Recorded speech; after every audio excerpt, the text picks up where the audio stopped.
Episode की शुरुआत में हमारे ड्रामे की फीमेल लीड मे की शादी हो रही थी और इसकी शादी इसके बचपन का दोस्त और बाद में जिससे वो बहुत प्यार करती थी शाहरुख से हो रही थी। शादी में हमें दिखाया जाता है ड्रामे का हीरो केट, उसकी भी आज शादी थी। उसकी शादी भी उसके बचपन के दोस्त के साथ हो रही थी। बस फ़र्क इतना था कि केट अपनी पार्टनर यानी कि पीन को इतना ज़्यादा पसंद करता नहीं था। मतलब वो उसे प्रोटेक्ट करना चाहता था, उसे एज एन अच्छा दोस्त मानता था और जो पीन की मॉम थी उनकी वजह से उन दोनों की शादी हो रही होती है। हम देखते हैं जब शादी चल रही थी तो पीन अपने बॉयफ्रेंड यानी कि रुथ को कॉल करती है। तब हमें पता चलता है पीन और रुथ पार्टनर्स थे और यहाँ पर पीन बोलते हैं कि मैं प्रेग्नेंट हूँ, लेकिन तुम फिक्र मत करो, मेरी जिसके साथ शादी हो रही है वो बहुत ज़्यादा अच्छा है, वो मेरा अच्छे से ख्याल रख लेगा। तो क्या था ना, शाहरुख और पीन एक दूसरे को बहुत प्यार करते थे, लेकिन रुथ की मॉम पीन अभी बहुत ज़्यादा अमीर नहीं थी, उसके पास पैसे नहीं थे, तो इसी बात की वजह से वो कभी उसे अपनी डॉटर इन लॉ एक्सेप्ट कर ही नहीं रही थी।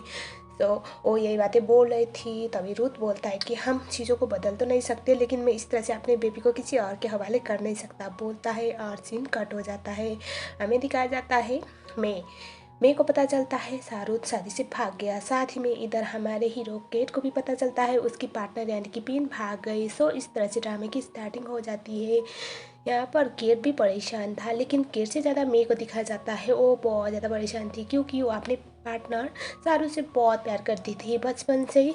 शाहरुख उसके लाइफ में एकलौता आदमी था, एकलौता इंसान जिससे वो बहुत प्यार करती थी, बहुत ट्रस्ट करती थी, क्योंकि उसकी तो अच्छे से अपने प्यार से भी बनती नहीं थी। सो हम देखते हैं शाम वाले सीन पे केट भी बाहर पे गया हुआ था, मैं भी वहीं पर थी। मैं बहुत ज़्यादा ड्रिंक कर लेती है, बहुत ज़्यादा ड्रिंक कर लेती है और इन दोनों की यहीं पर एक्सीडेंटली मुलाकात हो जाती है। मैं बहुत ज़्यादा आउट ऑफ कंट्रोल हो चुकी थी। केट और मैं एक ही ड्रिंक लेने वाले थे, तो मैं बोलती कि मैं पीऊँगी और उसके बाद ये लोग पीने लगते हैं और एक दूसरे को देखकर हंसने लग जाते हैं, क्योंकि आज तो दोनों के लिए तकलीफ़ और जख्म दोनों ही एक ही तरह के थे। हमें दिखाया जाता है मैं बहुत ज़्यादा सैड थी। केट उसे देखता है और उसके बाद हमें सीनशिप दिखाया जाता है। ये लोग बीच के साइड पे चले जाते हैं और मैं हंसते हुए बोलती कि क्या हम दोनों की किस्मत एक ही है, मतलब आज हमारी शादी के दिन हमारे पार्टनर से हम दोनों को डीज क्या हुआ, क्या किस्मत है, ऐसा वो बोल देती है। और केट बोलता है कि हाँ हम ना मिसमैच कपल है। तभी मैं बोलती कि क्या तुम्हें पता है इतने ख़राब वर्ड क्यों यूज़ करती हो तुम, जैसे कि कोई तुम पुराने ज़माने के इंसान हो, थोड़ा मॉडर्न बनो, बोलती है। और उसके बाद वो हंसते हुए बोलता है कि हाँ मुझे सुनने में और बोलने में काफ़ी ज़्यादा फ़नी लग रहा है, लेकिन आज कैसी किस्मत है ना, हम दोनों को अपने पार्टनर से डीच कर दिया और हम दोनों इस तरह से मिल गए। और केट बोलता है कि हम ऐसे कौन सी चीज़ के लिए सेलिब्रेट करेंगे। तभी वो बोलता है कि बैड लक के लिए। मैं बोलती है कि नो नो नो, ऐसी कोई बात नहीं, ऐसा बोलते हैं। वो उसके लिस्ट पे अपना हाँ उंगली को रखती है और वो बोलती है कि मैं अपनी प्राइड को ऐसे स्टूपिड मैन के लिए बर्बाद नहीं करूँगी, मैं अपना लेवल एक बेवकूफ़ बंदे के लिए क्यों कम करूँ, ऐसी कोई भी नहीं है। और उसके बाद वो बोलती कि तुम चुप क्यों हो, मेरी बात को रिप्लाई करो। तभी केट उसका हाथ हटाते हुए बोलते कि मैं कैसे रिप्लाई करूँ, तुम तो अपने हाथ से मेरे मुंह को बंद करवा रही हो, मुझे लगता है मेरे मुंह के अंदर तुम्हारे हाथ के जर्म्स भी गए होंगे। और ये सुनने के बाद मैं हंसते बोलती कि अरे हाँ मैं तो भूल गई थी, डोंट वरी मैंने वैक्सीनेशन लगा लिया है, तुम्हें कोई इन्फेक्शन नहीं होगा, ऐसा वो बोलती है। और तो उसके बाद केट बोलता है कि तो क्या हम आज सिंगल हो गए इसीलिए सेलिब्रेट करें। मैं बोलती कि यस, आज हम एक अनलकी मैरिज से आज़ाद हो गए, इसके लिए सेलिब्रेट करेंगे, बोलती है। और उसके बाद केट और मैं दोनों ही बहुत ज़्यादा इंजॉय करने लग जाते हैं और ये दोनों डांस करते हैं। हम देखते हैं मैं कंटिन्यूसली पिए जा रही थी। केट को इतना जारी नहीं होती है और हमें दिखाया जाता है केट मैं से बोल रहा था कि इतना ज़्यादा मत पियो, तभी मैं बोलती कि नहीं नहीं नहीं मुझे आज बहुत ज़्यादा पीना है, पता है कितना ज़्यादा दर्द होता है। और उसके बाद सीन शिफ्ट होता है फिर से बीच पे। केट मैं से बोलता है कि ऐसे आज हम दोनों की किस्मत भी एक ही तरह की है और तकलीफ भी एक ही है, तो क्या हम रियल मैरिड कपल की तरह एक्टिंग करें, मतलब कुछ टाइम के लिए, कुछ वक्त के लिए, जैसे कि आज ही के दिन के लिए, क्योंकि तुम्हारा भी दूल्हा भाग गया, मेरी भी दुल्हन भाग गई, ऐसा वो बोलता है। मैं उसे देखती है, स्मेल करती है। यहाँ पर कि अपने पॉकेट से रिंग निकालता है और बोलता है कि ये रिंग ना मेरे पॉकेट पे पड़े पड़े बोर हो गया है, ठीक है कोई बात नहीं, अगर तुम नहीं चाहती हो तो, ऐसा वो बोलता है कि मैं बोलती कि नो नो नो कोई बात नहीं हम खेलेंगे, क्योंकि बहुत ज़्यादा फ़न होगा, एटलीस्ट एक ही रात की तो बात है ना, बोलती है। और उसके बाद केट अपने कुर्ते पे बैठता है और बोलता है कि मैं अपनी ब्राइड का सबसे बेस्ट ख्याल रखूँगा आज के दिन, मतलब जस्ट फॉर 1 डेज, ऐसा वो बोलता है। और उसके बाद वो बोलता है कि क्या तुम मुझसे शादी करोगी। मैं बहुत ज़्यादा रॉन्ग थी, वो बोलती कि यस। और सब लोग वहाँ पर उन दोनों को देख रहे थे और मे को केट रिंग पहनाने लग जाता है। जैसे कि रिंग मे के लिए तो था नहीं, तो वो रिंग काफ़ी ज़्यादा अटक रहा होता है। तभी वो उसे बोले थे कि इतना ज़्यादा टाइट क्यों है, और केट बोलता है कि ये थोड़ी तुम्हारे लिए था, इसीलिए। और उसके बाद वो बोलते कि कोई बात नहीं, तुम मैनेज करो। और उसके बाद जैसे तैसे केट मे को रिंग पहना देता है। और यहाँ पर मे को ना बहुत ज़्यादा पेन हो रहा था। तभी केट बोलता है कि तुम्हें पेन हो रहा है क्या। मैं बोलती कि नहीं नहीं, थोड़ा तो पेन हुआ है, लेकिन आई विल मैनेज, ऐसा वो बोल देती है। और उसके बाद सबके सामने मैं बोलती कि आई एम मैरिड, और सब लोग वहाँ पर खुश हो जाते हैं, उन दोनों को कंग्रेचुलेट करते हैं। और उसके बाद सब लोग उन दोनों को किस करने का डिमांड करते हैं। ये दोनों ऑलमोस्ट किस करने वाले थे, तभी मे फेंट हो जाती है और केट उसे कैरी करके कहीं और ले जाता है। थोड़ा आगे जाने के बाद मैं ऐसे एक आँख खुलती है और बोलती है कि हम दोनों पार्टी से बाहर आ गए क्या। केट शॉक होती है, बोलता है कि क्या तुम ठीक थी और तुम बेहोश क्यों हो गई थी। मैं बोलती कि ताकि मुझे तुम्हें किस करनी ना पड़े, समझ गई, और भूल जाओ, ऐसा बोल के उसे ऐसे उसके गाल को ऐसे मार रही थी। और वो बोलती कि मुझे नीचे रखो। तभी वो गिरने वाली थी। केट उसे होल्ड करता है क्योंकि मैडम ने कुछ ज़्यादा ही पी लिया होता है। तभी केट बोलता है कि तुम मैनेज कर पाओगी ना। मैं बोलती है कि हाँ मैं मैनेज तो कर पाऊंगी, लेकिन मेरा रूम कहाँ गया, ऐसा वो सोचती है। और वो बोलती है कि पता है तुम्हें मेरा रूम कहाँ है। केट हंसते हुए बोलता है कि अगर तुम्हारा रूम तुम्हें नहीं पता तो मुझे कैसे पता होगा, ऐसा वो बोलता है। मैं बोलती है कि मैं तो भूल ही गई कौन से रूम से थी मैं। और वो ऐसे बहुत परेशान होने लग जाती है। सडनली मैं अपना पेट ऐसे पकड़ने लगती है। केट बोलता है कि क्या हुआ क्या हुआ। तभी मैं बोलती कि मुझे सुसु आई है। और वो बोलती कि मुझे अभी आई है, थोड़ा सा लेकिन आई है। ये सुनने के बाद केट बोलता कि प्लीज़ थोड़ा रुको रुको, तुम्हारा रूम कहाँ पर है। वो बोलती कि मुझे नहीं पता कहाँ पर है, लेकिन मुझे सुसु आई है, बोलने लग जाती है। केट बोलता है कि मेरा रूम यही आसपास है, मैं तुम्हें वहाँ पर ले जाता हूँ, बोलता है। और केट मे को कैरी करके उसे रूम पे ले जाता है, वॉशरूम तक छोड़ देता है। और कुछ टाइम बाद जब केट वेट कर रहा था, मैं तो बाहर आ नहीं रही थी, वो सोचता है इसे कुछ हुआ तो नहीं। उसके बाद वो इसे धीरे धीरे करके नॉक ना करता है वॉशरूम का, लेकिन वो तो दरवाज़ा खुल नहीं रही थी। उसके बाद वो मे को देखने के लिए वॉशरूम के अंदर जाता है, तो वो देखता है कि मैं तो आज तो पूरी बात पे ही सो गई थी। केट मी को उठा के बाहर ले आता है। वो बोलता है कि तुम नींबू पानी पी लो, थोड़ा बेटर फील होगा। मैं हंसते हुए बोलती है कि आज किसको सही होना है, मैं ऐसे ही ठीक हूँ, मेरा गम आज ऐसे ही जाने दो, बोल देती है। और उसके बाद मैं केट से बोलती कि गेम खेलते हैं, हम नाम गेस करने वाला गेम खेलेंगे, और जो लूज करेगा उसे ये ड्रिंक पीना पड़ेगा। और यहाँ पर ये लोग इंजॉय करते हुए इस गेम को खेलने लग जाते हैं। देखो गाइज, अब तक तो केट ने ज़्यादा पिया नहीं था, लेकिन इस टाइम पे वो बहुत ज़्यादा पी लेता है।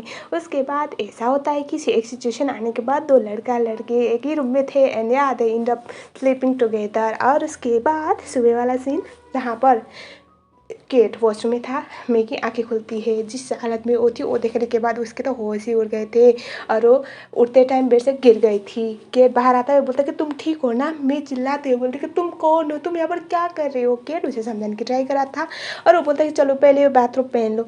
तभी मैं बोलती कि उतर जाओ, तुम यहाँ पर क्या कर रहे हो। और उसके बाद केट पूछता है तुम्हें सच में कल रात वाली कोई बात याद नहीं। मैं बोलती है नहीं, तुम मेरे रूम में क्या कर रहे हो। और मैं बाथरूम पहनने के बाद वहाँ से जाने लगती है। केट उसे समझा रहा था कि तुम ऐसे जा नहीं सकती, तुम ऐसी हालत में लोग क्या बोलेंगे। तभी वो उसे बोल रहा था कि तुम्हें सच्ची में कल रात वाली ये बात याद नहीं। मैं बोलती है नहीं, मुझे कुछ याद नहीं, तुम ऐसे जाओ। मैं तो उसे बहुत बड़ा पीवर समझ रही होती है, मतलब बदतमीज इंसान, गलत इरादे से यहाँ पर आया हुआ है।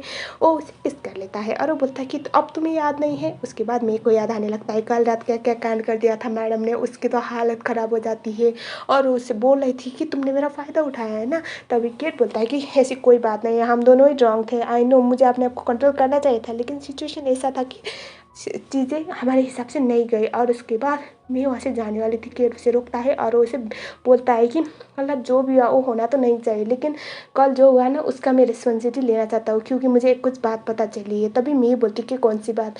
केट बोलता है कि जिस मतलब मैं तुम्हारा फर्स्ट आदमी हूँ जिसके नाम साथ तुम सोई हो। ये सुनने के बाद मे को गुस्सा आता है और वो उसे बोलते कि तुम तो काफ़ी ज़्यादा प्राउड फील कर रहे होगे ना, इस सब की वजह से। मैं जिस चीज़ को आपने प्यार के लिए ऐसे रोक रोक के रख रही थी, मतलब मैं अपनी जिससे मैं प्यार करती हूँ उसके लिए मैं अपना फर्स्ट टाइम रुक के रख रही थी और तुम्हें मिल गया। You must be feeling proud बोल देती है और वहाँ से जाने लग जाती है। कि उसे केट बोलता है कि जो भी हुआ है उसकी मैं रिस्पॉन्सिबिलिटी लेना चाहता हूँ, लेकिन मैं ये बोलती कि इसकी कोई भी ज़रूरत नहीं है। हम दोनों एक दूसरे को जानते क्या है, पहली बार मिले हैं, ना ही हमें एक दूसरे का नाम पता है। और उसके बाद वो वॉशरूम में जाती है और वो रोने लग जाती है और मैं काफ़ी ज़्यादा सैड थी। उसके बाद वो वॉशरूम से ड्रेस चेंज करके बाहर आती है और वो बोलती है कि मुझे तुमसे कोई भी वास्ता नहीं रखना, जो भी हुआ है मैं भी भूल जाऊँगी, तुम भी भूल जाना। और वो बोलती है कि जो भी हुआ है उसमें हम दोनों का कंट्रोल नहीं था, लेकिन हम दोनों एक दूसरे को जानते भी नहीं थे। केट बोला था कि फिर भी मुझे पता है तुम्हें प्रॉब्लम होगी क्योंकि तुम लड़की हो और मैं रिस्पॉन्सिबिलिटी लेना चाहता हूँ। वो बोल देती है कि जिस इंसान से मैं प्यार करती हूँ ना उसके साथ मैं लाइफ बिताऊंगी, तुम्हें कोई रिस्पॉन्सिबिलिटी लेने की कोई भी ज़रूरत नहीं है। किड बोलता है कि मुझे पता है अभी तो तुम मुझे जानती नहीं हो, लेकिन मैं इतना तुम्हें ट्रस्ट करवा सकता हूँ कि एक दिन तुम्हें मुझसे भी प्यार होगा अगर हम दोनों साथ रहेंगे तो। किड वहाँ से जाने लग जाती है, मना करती है और वो बोलती है कि इसकी कोई भी ज़रूरत नहीं है और आज के बाद अपनी शक्ल मत दिखाना। किड के पीछे पीछे मे के पीछे पीछे केट चला जाता है और उसे रोकने की ट्राई कर रहा था, उसे किस कर लेता है। एट दैट मोमेंट यहाँ पर मे बोलती कि मैं तुम्हें तो स्लैप भी नहीं कर सकती और उसके बाद वो वहाँ से चली जाती है। आचा जो केट का असिस्टेंट था वो उन दोनों को देख के स्मेल कर रहा था, मतलब बॉस की हरकतें देख के असिस्टेंट को थोड़ा एम्बैरेसमेंट फील तो होगी। और उसके बाद हमें दिखाया जाता है मे अपने रूम में जाती है और उसके बाद वो अपनी असिस्टेंट को कॉल करती है और वो सारी चीज़ें बता देती है जिसकी वजह से वो शॉक हो गई थी। हमें दिखाया जाता है केट को आचा के बोलता है कि उनके बारे में पता चल गया जो इस रूम में रह रही थी। और उसके बाद केट उस रूम में चला जाता है। एक्चुअली वो मे से बात करना चाहता था, लेकिन वहाँ पर जाने के बाद उसे पता चलता है मे होटल चेकआउट करके जा चुकी है। उसके बाद हमें दिखाया जाता है केट जब वहाँ पर जाता है ना तो मे ऑलमोस्ट जाने वाली थी और वो बोलते हैं कि मैं उम्मीद करती हूँ कि तुम्हारी और मेरी मुलाकात इस जन्म में तो फिर से ना हो। और वहाँ से चली जाती है। अब हमारा सीन शिफ्ट होता है एक मॉल में। ये मॉल मे का था और उसके बाद ये जो इंसान खड़े हुए हैं ना ये मे के पापा है और एक नया कैरेक्टर का इंट्रोडक्शन होता है नैक, जो इस ड्रामे में सेकंड मेन लीड बोल सकते हैं हम। और वो मे के पापा से बात करता है। मे के पापा पहले उनसे बहुत ज़्यादा तमीज़ से बात करते हैं और उसके बाद वो जब जा रहा था तो वहाँ पर उन्हें एक सिग्नेचर किया हुआ बॉल देते हुए बोलते हैं कि मेरे हाथों से सिग्नेचर किया हुआ बॉल हर किसी को नहीं मिलता, अगर आप ये यूज़ करेंगे तो यहाँ पर आपको डिस्काउंट मिलेगा। नैक उन्हें काफ़ी ज़्यादा ताना मारते हुए वहाँ से चला जाता है। तो इसका रीज़न आप लोगों को बाद में पता चलेगा। पीन और शाहरुख अपनी पीन की मॉम से माफ़ी मांगने चले जाते हैं। तब हमें पता चलता है कि जो शाहरुख की मॉम थी वो पिन को बिल्कुल भी पसंद नहीं करती है और यहाँ पर पिन की मॉम वही बोल रही थी कि तुम मुझसे तो मना सकते हो तुम दोनों, लेकिन शाहरुख की मॉम का क्या, वो तो कभी मेरी बेटी को अपनी बहू नहीं मानने वाली। और उसके बाद हमें दिखाया जाता है जो पिन की मॉम थी वो बोलती कि तुम्हारी शादी तो तुम्हारी दोस्त के साथ होने वाली थी, उसका क्या हुआ। तभी शाहरुख बोलता है कि मैं और वो बचपन से ही साथ में हैं, अब साथ में पले बड़े हुए हैं। और जब पीन को मॉम ने एक्सेप्ट नहीं किया तो उस टाइम मॉम ने मुझे उस मे को डेट करने के लिए बोला था, लेकिन मैं कभी भी पीन को बोल नहीं पाया था, ऐसा वो बोलने लग जाता है। और उसके बाद वो बोलता है कि हमारे बीच में सब कुछ ठीक था, हमारी फैमिली के बीच में मेरी मॉम और मे की मॉम बेस्ट फ्रेंड थे, लेकिन जब मे की मॉम की डेथ हो गई उसके बाद सब कुछ बदल गया। और उसके बाद हम देखते हैं शाहरुख की मॉम बहुत ज़्यादा गुस्से में मॉल में आती है और यहाँ पर जब मे के पापा शाहरुख की मॉम को देखते हैं ना, इन दोनों को देख के ऐसा लगता है कि इन दोनों की बिल्कुल भी बनती नहीं है, एक दूसरे को ताने मार रहे थे। और मे की मॉम शाहरुख की मॉम मे के पापा को ऐसा बोल रहे थे कि तुम्हारी वजह से मैंने अपनी बेस्ट फ्रेंड को खोया। मैं अपने असिस्टेंट के साथ थी, उससे पूछने के बाद पता चलता है कि पैराडीजो मॉल उनके एजेंट कॉम्पिटिटर मॉल बन के खुल रहा है। मैं थाईलैंड की नंबर 1 सेलिब्रिटी एक्ट्रेस थी और उसका इंटरव्यू चल रहा था, आज पैराडीजो मॉल का ओपनिंग था। तभी यहाँ पर रिपोर्टर पूछते हैं कि आप उनके लिए क्या बोलेंगे। तभी मैं बोलती कि सब लोग हम लोग फैमिली की तरह हैं, मुझे कोई प्रॉब्लम नहीं, सब लोग बिजनेस कर सकते हैं, मैं उन्हें कॉन्ग्रेचुलेट करना चाहूँगी, ऐसा वो बोल देती है। ये चीज़ें नैक अपने फ़ोन पे देख रहा था, इसका कुछ तो इरादा है मे के अगेंस्ट। हम देखते हैं नेक्स्ट सीन में मे उसके असिस्टेंट चले जा रहे थे, तभी मे के पापा मे से मिलने के लिए आ जाते हैं। तो मैंने जैसे कि बोला है मे और मे के पापा की बनती नहीं है और यहाँ पर मे को अपने पापा से नफरत इसलिए है क्योंकि वो एक नंबर के लड़कीबाज मालूम पड़ते हैं। और यहाँ पर मे की की डेथ के पीछे भी कहीं ना कहीं मे के पापा की वजह से हुआ है, ऐसा मेरे को लगता है। और यहाँ पर मे के पापा चाहते थे कि मे होटल को बंद कर दे, क्योंकि उसका होटल बहुत ज़्यादा लॉस करवा रहा था। उसके पापा चाहते नहीं थे कि जिस चीज़ में उसका लॉस हो रहा है उस पर वो टाइम वेस्ट करे, क्योंकि वो मॉल में जो प्रॉफिट मिल रहा था ना, उस पैसे को होटल पे लगा रही थी। लेकिन मैं बोलती है कि आप ही तो इसके 50% जो प्रॉफिट मिली है, मतलब ऐसा था कि इस मॉल का 50% राइट पापा के पास था, 50% मेरे के पास ग्रैंड माँ के विल के हिसाब से। तो वो बोलती है कि आप ही तो आपने लड़कियों के लिए जितना खर्च करते हैं, मैंने कुछ बोला तो आप मुझे रोक नहीं सकती, ऐसा वो बोल देती है। और उसके बाद हमें दिखाया जाता है अब होटल में ना सिचुएशन काफ़ी ज़्यादा ख़राब बन चुकी थी, क्योंकि इसका होटल ऑलमोस्ट कोलैप्स होने के कगार पे था। और यहाँ पर इसी होटल पे केट रहने के लिए आ जाता है, और वो सबसे महंगा रूम बुक करता है। और उसके बाद मैक भी इसी रूम में रहने के लिए आ जाता है। लेकिन जब वो सबसे अच्छा रूम बुक करने के लिए बोलता है, तभी वो ऑलरेडी केट ने ले लिया होता है। हम देखते हैं केट अपने रूम में था आचा के साथ। यहाँ पर होटल के मैनेजर डानाई को बुलाया जाता है, और डानाई को बुलाने के बाद केट बोलता है कि मैं इस होटल के ओनर से मिलना चाहता हूँ। और उसके बाद डानाई मे के असिस्टेंट को कॉल करता है, लेकिन मे ये सुनने के बाद मना कर देती है। भले ही इन दोनों को एक दूसरे का नाम पता चल जाता है, लेकिन इनको आइडिया नहीं था कि ये यही मे है या फिर ये यही केट है। और उसके बाद डायना इसके बारे में केट को बताता है, तो केट बोलता है कि कोई बात नहीं, मैं समझ सकता हूँ, मैं बाद में मिलूँगा तुम्हारे मैडम के साथ। और उसके बाद केट जब बाहर आ रहा था, चल रहा था, तभी मे और केट का इधर क्रॉस हो जाता है। मतलब वो इधर जा रही थी, वो उधर, तो केट मे को देख लेता है, उसके पीछे पीछे चला जाता है। मे को एक एम्प्लॉय बुलाती है, और वो कुछ काम ख़त्म होने के बारे में बता चुकी थी। तभी मे जब केट को देखती है तो वो शॉक हो जाती है। तभी केट हंसते हुए बोलते हैं कि मुझे आइडिया क्यों नहीं हुआ कि तुम वही मे हो। और उसके बाद केट को देखने के बाद मे बोलती है कि तुम मेरा पीछा क्यों कर रहे हो, मुझे परेशान करना बंद करो, बोल के वहाँ से जाने लग जाती है। और उसके बाद यहाँ पर वो उसे बोल रहा था कि ये वही केट है जो आपसे मिलना चाहते हैं, रियल इस्टेट के वो बहुत बड़े बिजनेसमैन है, ये हमारी हेल्प कर सकते हैं। मे बोलती है मुझे कोई ज़रूरत नहीं, और उसके बाद वहाँ से चली जाती है।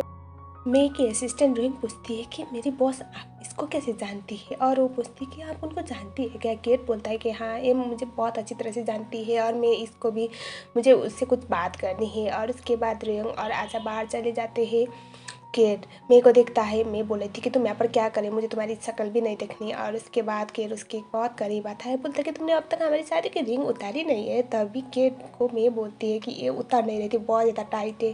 केट बोलता है कि अभी भी मेरा ऑफर वैलिड है, मैं तुम्हारे साथ लीगली मैरिज सर्टिफिकेट साइन कर सकता हूँ रिस्पॉन्सिबिलिटी को लेने के लिए। तभी मैं बोलती है कि मैं किसी ऐसे इंसान के साथ लीगली मैरिज कर ही नहीं सकती जिससे मैं प्यार ही नहीं करती, और तुम मेरे लिए कोई दूसरे इंसान हो, मतलब एक अनजान इंसान हो, ऐसा वो बोल देती है। और उसके बाद केट बोल रहा था कि भले ही तुम कुछ भी बोलो मुझे, लेकिन ये फैक्ट तो नहीं बदलेगा ना, I was a first man, ऐसा वो बोल देता है।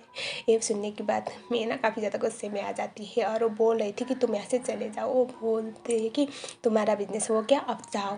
तभी केट बोलता है कि मेरा बिजनेस तो अब ख़त्म हुआ नहीं है। और उसके बाद वो मे को एक बात करीब आता है, और उसे किस करने वाला था। मे वहाँ से निकलती है, और वो बोलती है कि अगर तुम नहीं जा रहे हो तो मैं खुद ही चली जाती हूँ। केट बोलता है कि मैं तुम्हारे होटल को ख़रीदना चाहता हूँ, रियल इस्टेट में सबको पता है तुम्हारी होटल कितनी सिचुएशन में जा रही है, बहुत उस सिचुएशन में तो तुम्हारे लिए अच्छा ऑफ़र हो सकता है अगर तुम मेरी बातों को सुनोगी तो, ऐसा वो बोलता है। तभी मैं बोलती कि तुम जैसे भूखे रियल इस्टेट बिजनेसमैन नहीं समझोगे मेरे और मेरे होटल के बीच में इमोशन क्या है। मैं तुम्हें नहीं बेचने वाली बोल देती है, और उसे काफ़ी ज़्यादा बड़ा दाम बोल देती है, जिसकी वजह से केट समझ जाता है कि इसका इस होटल को बेचने का इरादा नहीं है। बाहर जो नैक था वो अपने असिस्टेंट के साथ आके वेट कर रहा था, और यहाँ पर मेरे को देखने के बाद वो बोलता कि मुझे आपसे मिलना था। तभी मैं बोलती कि आप भी क्या मेरे होटल को ख़रीदने के लिए आए हुए हैं। नैक उस बात को टाल देता है। हमें दिखाया जाता है जो केट था वो वहाँ पर था, और वो अच्छा आके केट को नैक के बारे में पता चल जाता है। नैक केट से मिलने के लिए आता है, इन दोनों की बातें कैजुअली हो जाती है। उसके जाने के बाद केट अच्छा से बोला था कि ये सिर्फ मे का होटल नहीं जाता, हमें दिखा जाता है। मे काफ़ी ज़्यादा परेशान थी और वो रिंग निकालने की ट्राई कर रही थी, लेकिन वो निकल ही नहीं रहा था। वो अपने आप से बोल रही थी कि मैं किसी अनजान इंसान के लिए अपनी लाइफ को स्पॉइल नहीं करूँगी, और उसके बाद वो निकालने की ट्राई कर रही थी और बोल रही थी कि मैं इसको उसके मुँह पर मारूँगी। तभी रिंग उसके हाथ में रिंग देख लेती है। वो शॉक हो गई थी, क्योंकि मैंने उसे ये तक बताया था कि उस शाहरुख ने उससे छोड़ के किसी और से शादी कर ली, मतलब भाग गया। और वो उसे पूछती कि क्या हुआ है। जब मे के बारे में सब कुछ उसे पता चल जाता है, उसे तो शौक लग जाता है। और वो बोल रही थी कि केट इतना ज़्यादा जेंटलमैन है, गुड लुकिंग है, हैंडसम है, अमीर है, तो आपको क्या प्रॉब्लम है, लोग ऐसे लड़कों के लिए मरती है। मैं बोलती है कि मैं अब लाइफ में किसी भी दूसरे इंसान से प्यार नहीं करूँगी, किसी भी मर्द पे भरोसा नहीं करूँगी, ऐसा वो बोल देती है। तभी यहाँ पर रोहिंग बोलती है कि शाहरुख ने जो किया उसकी वजह से यहाँ पर हर लोगों को एक ही तरह तो नहीं देख सकती ना, ऐसा वो बोल रही थी। और उसके बाद हमें दिखा जाता है मैं उस रिंग को लेकर शाम को केट के पास आती है। केट स्विमिंग पूल पे था, वो उससे बोलती है कि मैं तुम्हारा रिंग वापस देने आई हूँ, ये ले लो। तभी यहाँ पर वो उसे बोल रहा था कि मैं ये रिंग ले लूँगा तो मुझे क्या मिलेगा। मैं बोलती है कि तुम क्या एक्सपेक्ट कर रहे हो, मैं चाहती हूँ कि तुम यहाँ से सामान पैक करके भाग जाओ। केट बोलता है ठीक है मैं जा रहा हूँ, रिंग दे दो। और उसके बाद मैं रिंग देने के लिए नीचे झुकती है, तभी केट उसे पानी में खींच लेता है। मैं काफ़ी ज़्यादा गुस्से में आ जाती है और वो बोलती कि ये तुम क्या बदतमीजी कर रहे थे। और उसके बाद ऐसे एक तमाचा मारती है।